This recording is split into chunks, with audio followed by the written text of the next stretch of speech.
स्वागत है आप सभी का आपके अपने YouTube चैनल में। इस वीडियो में हम बात करने वाले हैं भारतीय संविधान के महत्वपूर्ण प्रश्नों के ऊपर जो एग्ज़ाम में कहीं ना कहीं से पूछे जाते हैं। अगर आप किसी भी कंपटीशन की तैयारी कर रहे हैं, चाहे वो TRE 4 की हो, चाहे वो उत्तर प्रदेश पेट की हो, यूपी पुलिस की हो, SSC की हो, या कोई भी वन डे एग्ज़ाम, उसमें 100% भारतीय संविधान का टॉपिक होता है और 2-3 प्रश्न ज़रूर आते हैं, इससे ज़्यादा भी प्रश्न आ जाते हैं। तो वो जो प्रश्न हैं वो सभी क्लियर हो जाएंगे आने वाले कुछ वीडियोज़ में। अगर आप ये वीडियो देख लेंगे तो 2 प्रश्न यहाँ से तैयार हो जाएंगे पक्का।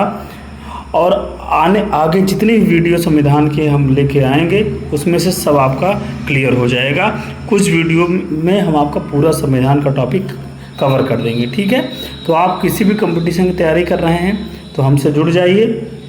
ऐसी वीडियो लेकर हम आते रहते हैं, उन सभी का लाभ उठा पाएंगे आप चैनल से जब जुड़ेंगे, ठीक है। तो महत्वपूर्ण प्रश्नों को 25 प्रश्नों को हमने इसमें आप शामिल किया है, उनका हल हम आपको बताएंगे। तो आप तैयार हैं? आइए शुरू करते हैं। सबसे पहला प्रश्न आपकी स्क्रीन पर देखिए।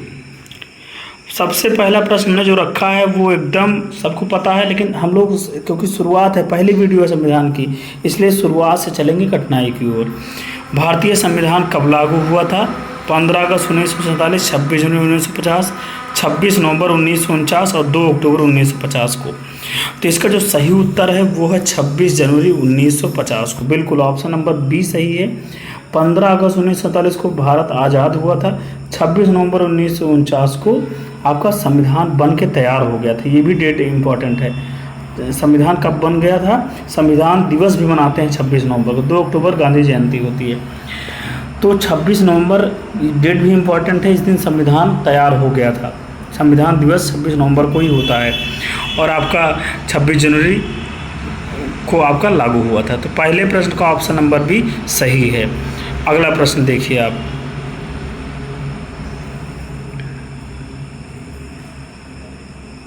चलिएगा आगे का प्रश्न देखिए। दूसरा प्रश्न है, संविधान सभा के अस्थायी अध्यक्ष कौन थे? हमने कहा ना कि पहले प्रश्न सरल मिलेंगे, फिर आपको कठिन प्रश्न मिलते चले जाएंगे। संविधान सभा के अस्थायी अध्यक्ष कौन थे? ऑप्शन है डॉक्टर राजेंद्र प्रसाद, डॉक्टर भीमराव अम्बेडकर, जवाहरलाल नेहरू और सच्चिदानंद सिन्हा। तो इसका जो सही उत्तर है वो ऑप्शन नंबर ए है, डॉक्टर राजेंद्र प्रसाद। बिल्कुल, अगर अस्थायी अध्यक्ष पूछेगा तब आप कहेंगे राजेंद्र प्रसाद, और अस्थायी पूछेगा तो आप कहेंगे सच्चिदानंद सिन्हा, और प्रारूप समिति के अध्यक्ष पूछेगा तो आप कहेंगे भीमराव अम्बेडकर। क्लियर हो गई बात? तो ये है आपका सही उत्तर कि संविधान सभा के अस्थायी अध्यक्ष थे डॉक्टर राजेंद्र प्रसाद। तो ऑप्शन नंबर ए सही है, याद रखिएगा। अगला प्रश्न देखिए संविधान का संरक्षक किसे कहा जाता है? देखिए इंपॉर्टेंट प्रश्न मिल गया ना। संविधान का संरक्षक किसे कहा जाता है? राष्ट्रपति, प्रधानमंत्री, सर्वोच्च न्यायालय, संसद। तो इसका जो सही उत्तर है वो है ऑप्शन नंबर सी, सर्वोच्च न्यायालय। बिल्कुल, संविधान का संरक्षक यानी किसी कानून का हनन हो रहा है तो सर्वोच्च न्यायालय उसकी रक्षा कर सकती है। कोई भी नियम नहीं पालन हो रहा है तो कड़ाई से न्यायालय उसको पालन करवा सकता है, संविधान का सर्वोच्च न्यायालय, इसलिए उसको संरक्षक कहा जाता है संविधान का। तो ऑप्शन नंबर सी सही है। अगला प्रश्न देखिए, यहाँ पे देखिए भारतीय संविधान को किस प्रकार का संविधान कहा गया है? तो देखिए कठोर कहा गया है, लचीला कहा गया है, अर्ध कठोर कहा गया है, ये कोई नहीं। तो देखिए भारतीय जो संविधान है वो कठोर भी है, लचीला भी है, इसलिए उसको बोलते हैं अर्ध कठोर। आप ऑप्शन नंबर सी, अगर ऑप्शन पे जाएंगे, ठीक है, तो यही है, आधा कठोर है, आधा लचीला है, आधा कठोर, इसलिए बोलते हैं अर्ध कठोर। तो ऑप्शन नंबर सी सही है। कई देशों से लिया गया है, उसके जो प्रश्न बने हैं आगे आपको मिलेंगे, ठीक है, ये चीज़ है। कुछ चीज़ें इसमें बहुत कठोरता से पालन करनी है, कुछ चीज़ें में आपका बदलता रहता है अनुच्छेद वगैरह, इसलिए उसको लचीला बोला गया है। तो अर्ध कठोर ऑप्शन नंबर सी सही है। अगला प्रश्न देखिए, भारत का संविधान कितने अनुच्छेदों में विभाजित है 2024 तक? देखिए तो 2024 तक की बात करें, भले 25 लगा है लेकिन 24 तक में संशोधन जो हुए हैं, तो भारतीय संविधान में कितने अनुच्छेद? शुरू में 395 अनुच्छेद थे, लेकिन अब उसको जोड़ दिया गया है। और कितना? 395 शुरुआत में थे, 448, 465, 470। तो ऑप्शन नंबर सी सही है, 465। 2024 तक अगर आप देखेंगे तो लगभग 70 संविधान को और अनुच्छेदों को और जोड़ दिया गया है। शुरू में 395 थे जब संविधान बना था, ठीक है, अब उसको बढ़ा के कर दिया गया है 465, ठीक है। तो लगभग 70 अनुच्छेदों को और जोड़ दिया गया है। देखिए, अनुच्छेद यही तो है लचीलापन, वो सुविधा के अनुसार सरकारें जो है वो जोड़ती रहती हैं संविधान को, अनुच्छेद को, और या उसको मर्ज करती रहती हैं, ठीक है। तो इस समय 465 अनुच्छेद हैं। ऑप्शन नंबर सी सही है। अगला प्रश्न देखिए आप। संविधान का अनुच्छेद 14 किससे संबंधित? देखिए, अनुच्छेद 14 बहुत इंपॉर्टेंट है, ठीक है। अनुच्छेद 14, संविधान का अनुच्छेद 14 किससे संबंधित है? शिक्षा का अधिकार, समानता का अधिकार, सांस्कृतिक अधिकार, धर्म की स्वतंत्रता का अधिकार। इसका जो सही उत्तर है वो ऑप्शन नंबर बी है, समानता का अधिकार। याद रखिएगा, शिक्षा का अधिकार 21 से है, अनुच्छेद 21 में है। ऐसे ही सांस्कृतिक, धर्म, स्वतंत्रता जो अधिकार हैं वो आगे के प्रश्नों में आपको मिल जाएंगे, ठीक है। इसलिए मैं अभी नहीं बता रहा हूँ। अभी याद रखिए, अनुच्छेद 14 किससे संबंधित है? समानता के अधिकार से, ठीक है। याद रखिएगा, ऑप्शन नंबर बी सही है। प्रैक्टिस कर लीजिए, ठीक है। कोई पेपर अगर आपका होगा वनडे एग्जाम, उसमें यहाँ से प्रश्न आते हैं। देखिए, संविधान में कितने मूलभूत अधिकार हैं? तो 5, 6, 7, 8। इसका जो सही उत्तर है वो है आपका 6। मूलभूत अधिकार जो हैं वो 6 हैं आपके, और मूलभूत या मौलिक कर्तव्य कितने हैं? वो हैं आपके 11, ठीक है। अभी तक अधिकार 7 था, लेकिन संपत्ति के अधिकार को हटा दिया गया है, ठीक है। तो इसमें अधिकार कितने हैं? 6 अधिकार हैं मूलभूत। ऑप्शन नंबर बी सही है, याद रखिएगा। अगला प्रश्न देखिए, भारतीय संविधान का अनुच्छेद 370 किस राज्य से संबंधित था? बिल्कुल, भारतीय संविधान का अनुच्छेद 370 किस राज्य से संबंधित था? पंजाब, असम, जम्मू और कश्मीर, नागालैंड। तो इसका जो सही उत्तर है ऑप्शन नंबर सी है आपका। 370 अनुच्छेद जम्मू और कश्मीर से संबंधित था, ठीक है।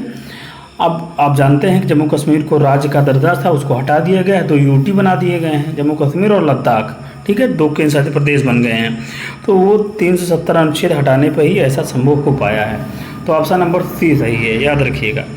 अगला देखिए, भारतीय संविधान का निर्माता किसे कहा जाता है? महात्मा गांधी, डॉक्टर अंबेडकर, सुभाष चंद्र बोस, नेहरू जी को।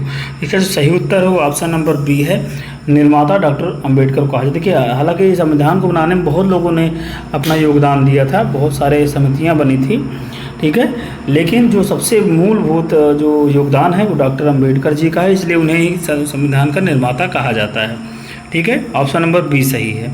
अगला प्रश्न आप देखिए, संविधान की प्रस्तावना में धर्मनिरपेक्ष शब्द कब जोड़ा गया? देखिए, धर्मनिरपेक्ष, भारत एक धर्मनिरपेक्ष है, वो सभी धर्मों का सम्मान करेगा, ठीक है।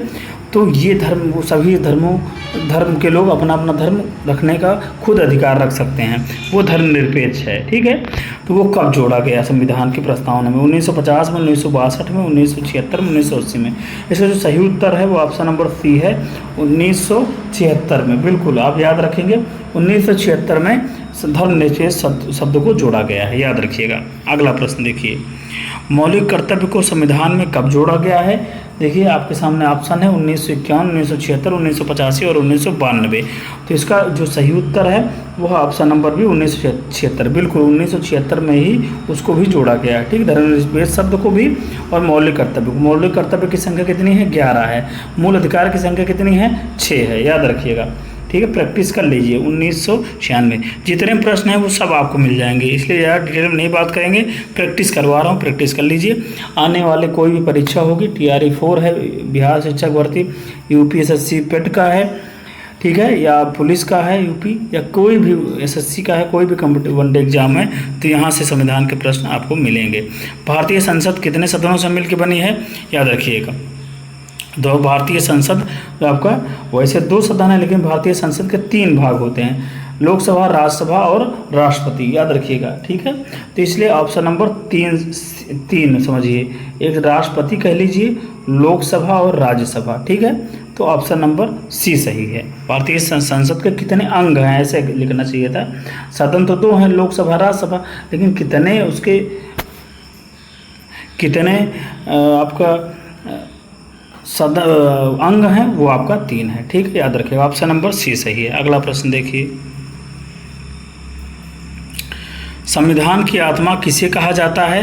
तो ऑप्शन है प्रस्तावना, मूल अधिकार, राज्य के नीति निर्देशक तत्व, मौलिक कर्तव्य। तो इसका जो सही उत्तर है वो है आपका ऑप्शन नंबर ए, प्रस्तावना। बिल्कुल, प्रस्तावना को ही भारतीय संविधान की आत्मा कहा जाता है। हम भारत के लोग, ये जो आपकी प्रस्तावना है पूरा जोश से भर देती है, पूरे भारत को एक कर देती है, नई ऊर्जा का संचार करती है। आत्मा है संविधान की प्रस्तावना। ठीक है, ऑप्शन नंबर ए सही है।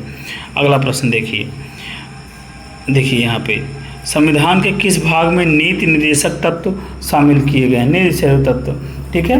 तो भाग 2, भाग 3, भाग 4, भाग 5 में। तो बिल्कुल ऑप्शन इसका जो सही है वो आप जान लीजिए, ऑप्शन नंबर सी यानी भाग 4 में नीति निर्देशक तत्व हैं।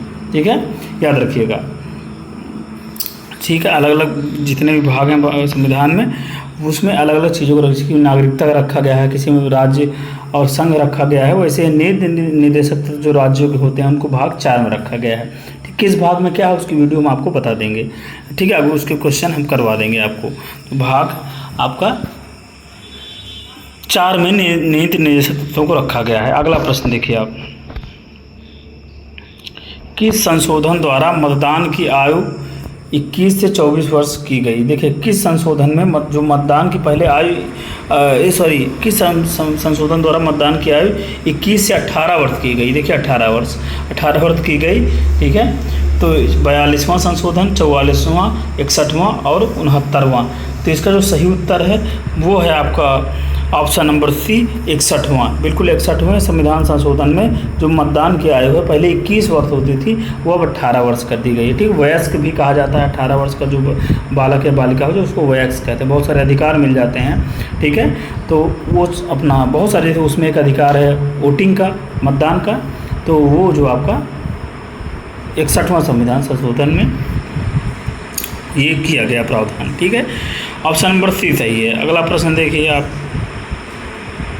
भारत को गणराज्य किस दिन घोषित किया गया? बिल्कुल गणराज्य मतलब वही गणतंत्र दिवस। कब भारत गणतंत्र दिवस आप लोग मनाते हैं?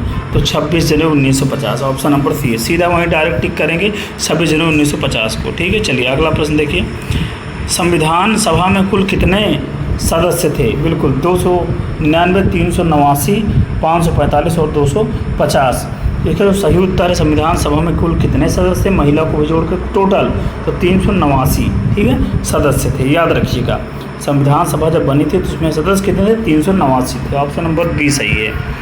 अगला प्रश्न, राष्ट्रपति किस अनुच्छेद के अंतर्गत आपातकाल लागू कर सकता है? बिल्कुल अनुच्छेद 52, 56, 60 तीनों हैं, राष्ट्रीय आपात, वित्तीय आपात और राष्ट्रपति शासन। ठीक है ना, ये बिल्कुल आपके तीनों हैं। तो इसका मतलब उपयुक्त सभी, अगर कोई भी जो आपका चाहे वो वित्तीय आपात हो, ठीक है, या राष्ट्रीय आपात हो, या आपका कोई भी हो, ठीक है, वो तीनों राष्ट्रपति कर सकता है। इसलिए ऑप्शन नंबर सी सही है आपका, याद रखिएगा। ठीक है, उपयुक्त सभी। चलिए अगला प्रश्न देखिए आप, किस अनुच्छेद में संविधान का संशोधन वर्णित है? यानी संविधान संशोधन किसमें लिखा गया कि आप संशोधन कर सकते हैं? अनुच्छेद 368, 370, 324 और 352। तो इसका जो सही उत्तर है वो अनुच्छेद 368 है। 368 में लिखा गया है कि सरकारें सुविधा के अनुसार संविधान में संशोधन भी कर सकती हैं। तो ऑप्शन नंबर ए सही है। अगला प्रश्न देखिए, भारत का पहला कानून मंत्री कौन था? Doctor Pandit Jawaharlal Nehru, doctor Ambedkar, doctor Rajendra Prasad, Pattabhi Sitaramayya. इसका जो सही उत्तर है डॉक्टर अंबेडकर है। BR अम्बेडकर को पहला कानून मंत्री बनाया गया था। ठीक है, राष्ट्रपति राजेंद्र प्रसाद को प्रधानमंत्री जवाहरलाल नेहरू को बनाया गया था। तो इसका जो सही उत्तर है वो है B, doctor Ambedkar, option number B. अगला प्रश्न देखिए आप, संविधान सभा का गठन किस योजना के तहत हुआ है? बिल्कुल अगस्त प्रस्ताव, माउंटबेटन योजना, कैबिनेट मिशन, क्रिप्स मिशन। इसका सही उत्तर है कैबिनेट मिशन योजना। बिल्कुल, संविधान प्रश्न आता है संविधान सभा का गठन किस योजना के तहत हुआ है? तो कैबिनेट मिशन के तहत हुआ है, या कैबिनेट मिशन योजना के तहत हुआ है। ऑप्शन नंबर सी सही, याद रखिएगा। अगला प्रश्न देखिए, संविधान का सबसे लंबा अनुच्छेद कौन सा है? सबसे लंबा, जिसमें बहुत सारी बात लिखी है। अनुच्छेद 370, 368, 356 और 371। इसका जो सही उत्तर है वो ऑप्शन नंबर डी है, अनुच्छेद 371। बिल्कुल, सबसे लंबा अनुच्छेद कौन सा है? 371, याद रखिएगा। अगला प्रश्न देखिए, भारतीय संविधान किस देश के संविधान से अधिकतर प्रेरित है, यानी जो भारतीय संविधान है उसकी समानता किससे है, अधिकतर चीज़ें किस देश से ली गई हैं, तो ब्रिटेन, अमेरिका, आयरलैंड, कनाडा। सही उत्तर है ऑप्शन नंबर है ब्रिटेन से। बिल्कुल याद रखिएगा ब्रिटेन से, क्योंकि ब्रिटेन से ही, इंग्लैंड से ही हम लोग आज़ाद हुए थे। बहुत सारी चीज़ें वहीं के डेवलप अंग्रेज करके चले गए, हम लोग फॉलो भी किए उस चीज़ को। कहीं ना कहीं फ़ायदेमंद और नुकसानदायक तो वो समझ में हम सरकारें बना देती हैं, बाकी सब ठीक है। भारतीय संविधान किस देश के संविधान से ज़्यादा अधिकतर प्रेरित है, ब्रिटेन से। ऑप्शन नंबर सही है। अगला देखिए, भारतीय संविधान का प्रारूप किसने तैयार किया, तो वही प्रारूप समिति, नीति आयोग, योजना आयोग, संविधान परिषद। ऑप्शन ए सही है, प्रारूप है। प्रारूप समिति के अध्यक्ष डॉक्टर भीमराव अम्बेडकर थे और प्रारूप समिति ने ही प्रारूप तैयार किया है। ऑप्शन नंबर ए सही है। लास्ट प्रश्न देखिए, संविधान की प्रस्तावना में कौन शब्द नहीं है, न्याय, धर्म, स्वतंत्रता, बंधुत्व। इसका जो सही उत्तर है वो धर्म है। बिल्कुल सोच के देखिए आप, धर्म ही प्रस्तावना में जो आत्मा है, इसलिए धर्म सबका व्यक्तिगत मामला है, किसी थोपना नहीं चाहिए, उसके लिए डराना नहीं चाहिए। तो ये आपका 25वें प्रश्न का सही उत्तर ऑप्शन नंबर बी है। ठीक है, तो ये आपके 25 प्रश्न हो गए जो संविधान से संबंधित है, भारतीय संविधान से। मैंने जनरल प्रश्नों को लिया है। इसी तरह आने वाली कुछ वीडियोज़ में हम आपको जितने संविधान के लगभग 100-150 क्वेश्चन करवा देंगे, उसी में से सारा एग्जाम में आता है ना। तो आप 4-5 वीडियो में ऐसा देखेंगे कि आपका ये पूरा संविधान का टॉपिक ही क्लियर हो जाएगा। प्लेलिस्ट बना के रखी है, जाके आप देख लीजिएगा। चैनल विजिट करिए, चैनल सब्सक्राइब कर लीजिए। आप किसी भी कंपटीशन की तैयारी कर रहे हैं या करेंगे तो आपके लिए बहुत ज़्यादा उपयोगी यह चैनल होने वाला है, क्योंकि इसमें सब कुछ आपको मिल जाएगा। ठीक है, तो जानकारी आपको कैसी लगी कमेंट करके ज़रूर बताइए। मिलते हैं नेक्स्ट वीडियो में एक नए टॉपिक की जानकारी के साथ। Thank you so much.